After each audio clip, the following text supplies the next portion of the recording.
What's up mga master? Nandito po tayo ngayon sa Barangay Candahog, Paluleyte. Binabaybay po natin yung kalsada na to. Papunta to sa may Manlurip. Pero dito tayo po, magdadap po tayo dito sa may mga bukuhan. Masasarap ang mga buko nila dito mga master. Sa murang halaga, 30 pesos lang po.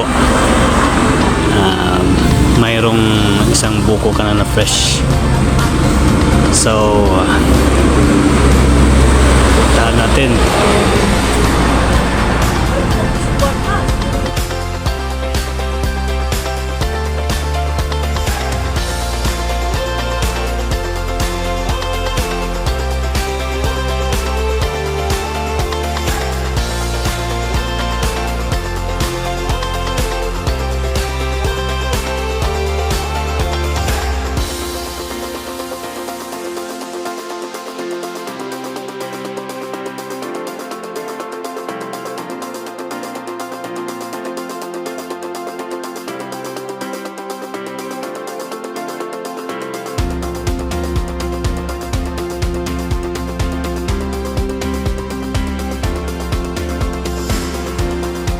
So yan mga master, makikita nyo sa tabi-tabi bandang kaliwa ko, madami po kayong pagpipilian na mapipestuhan dyan sa pagbubuko.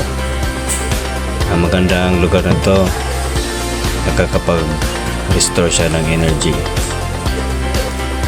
So binabaybay po natin yung kalsada na to.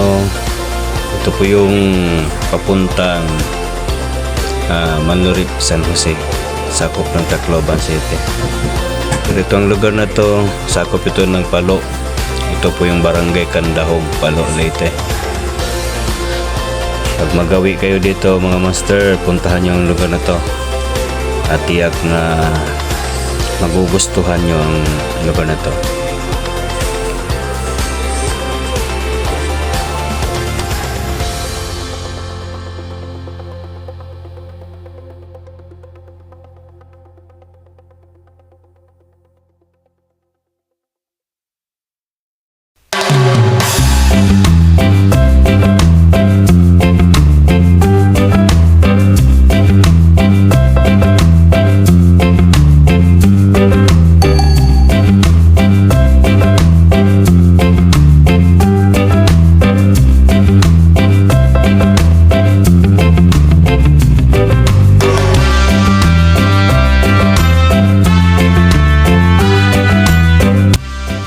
Yes mga master, dito na po tayo ngayon sa isang bahay bukuhan dito. So lalapit tayo dun sa magbubuko, magtatanong pa tayo kung magkano.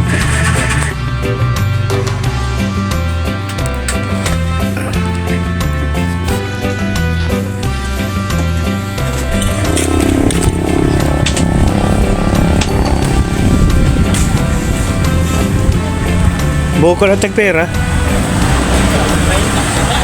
Ay mau salam. Bubuko lang ako.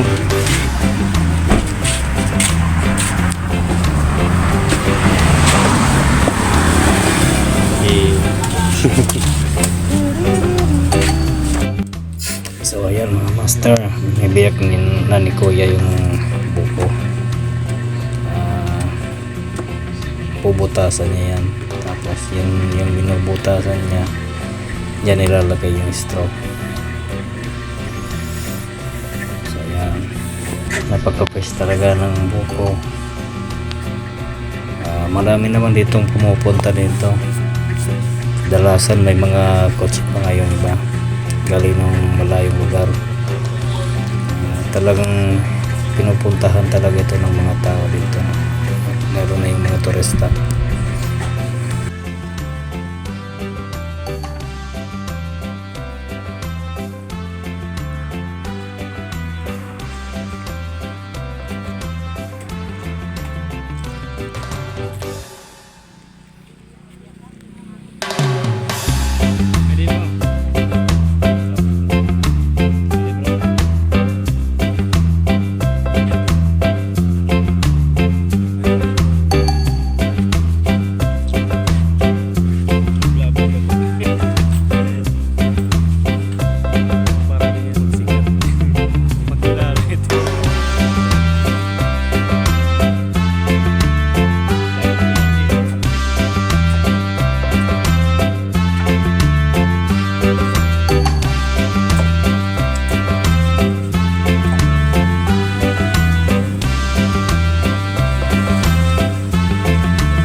master.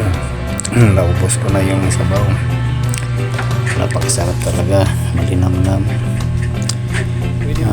Nung maubos ko ng sabaw, may binigay ko ulit kay kuya para biyakin, para kainin natin yung ano niya,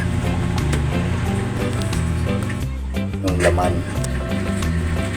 Ayan, biniyag na ni kuya, tapos may kutsara pa yan. Ayan, yung ano niya. Balik na ulit ako sa upuan ko. Kakainin ko ito.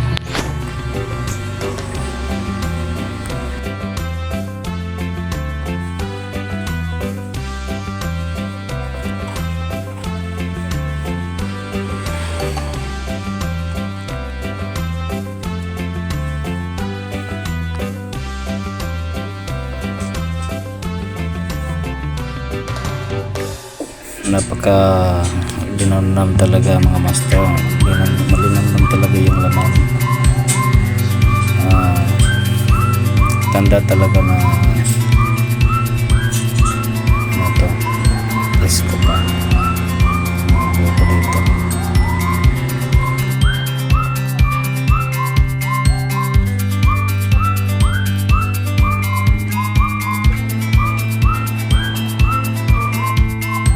Yan mga master, nakikita nyo yung ano niya, paligid niya. Kaganda ng paligid. Madaming pumupunta dito.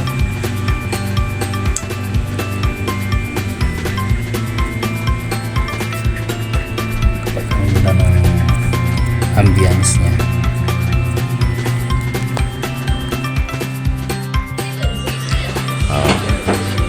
Katapos natin mga master, dito na tayo sa may baybayin ng Manlurip. So papasyal muna tayo dito sa likod, mag-viewing lang tayo. So ang nakikita nyo na baybayin mga master, dito po nagsimula yung ano ng Yolanda. Dito po maraming namatay galing sa Pacific Ocean, yung maraming tubig. Wala nga nung una, wala pa ito. So yung maraming tubig na yon, tuloy-tuloy yun na namihasa dito sa may bandang San Jose area. Ito po yung bagong ginawang ano, boulevard.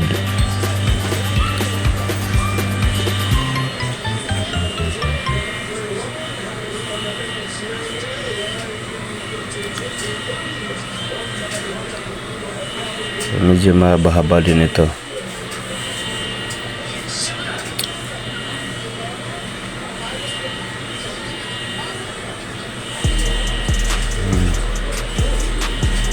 Yan.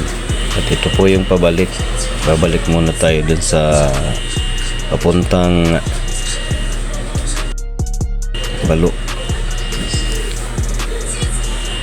May harang nga kasi doon sa bandang unahan, kaya babalik na lang muna tayo. Ayan. Yung nakikita nyo na yan, bandang Dulag yan. Yan ang coastal reef ng Dulag.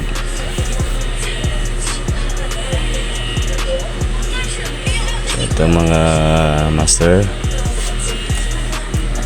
babalik na tayo.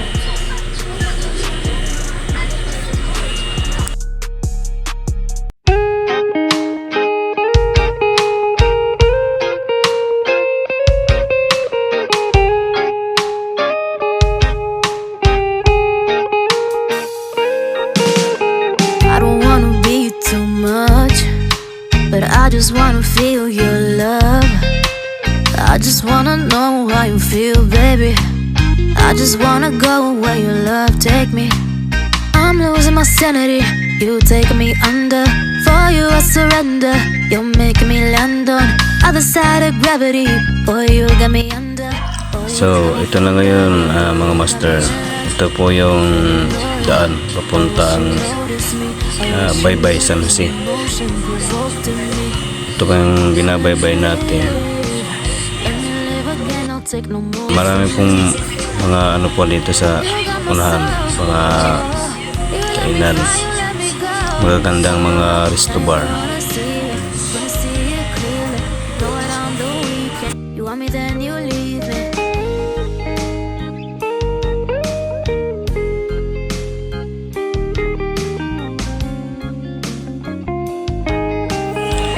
Shoutout ko nga pala yung mga kaibigan ko, sina paring Eugene Ruiz, Intoy Ruiz, Isan Iman Ruiz.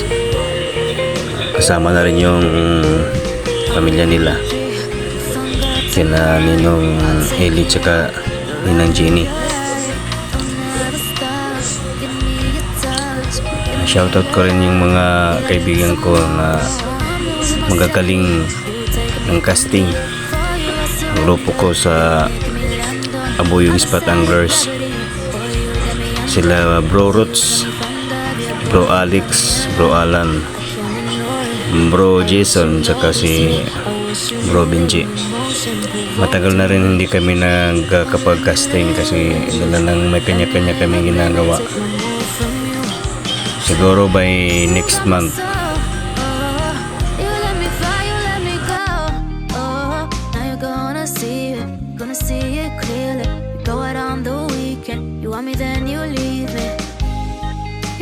Shoutout ko rin pala yung makisig naming pastor, masigasig si Pastor Gamaliel Gonzaga, saka yung isa pa naming pastor si Pastor Carlo Casiliar. Kasama na din yung buong Foursquare Gospel Church.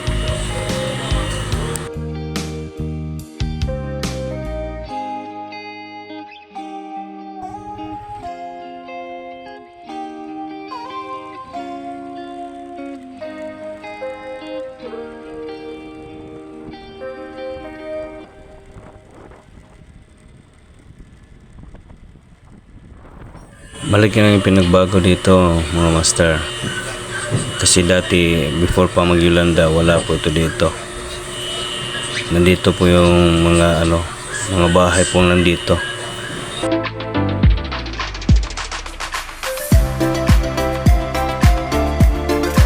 So hanggang dito lang muna po tayo mga master. Tabayanan po ninyo yung ibang mga video ko.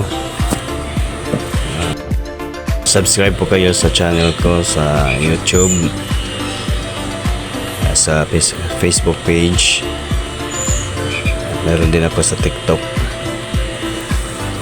Marami po tayong mga mapupuntahan na iba't ibang mga lugar. Baka sa susunod na week nandoon na naman po tayo sa Mabatngon, Leyte. Kasama ko yung mga brad ko sa UFM, especially nandoon sila Pastor Gamaliel Gonzaga at si Pastor Carlo Casiliar.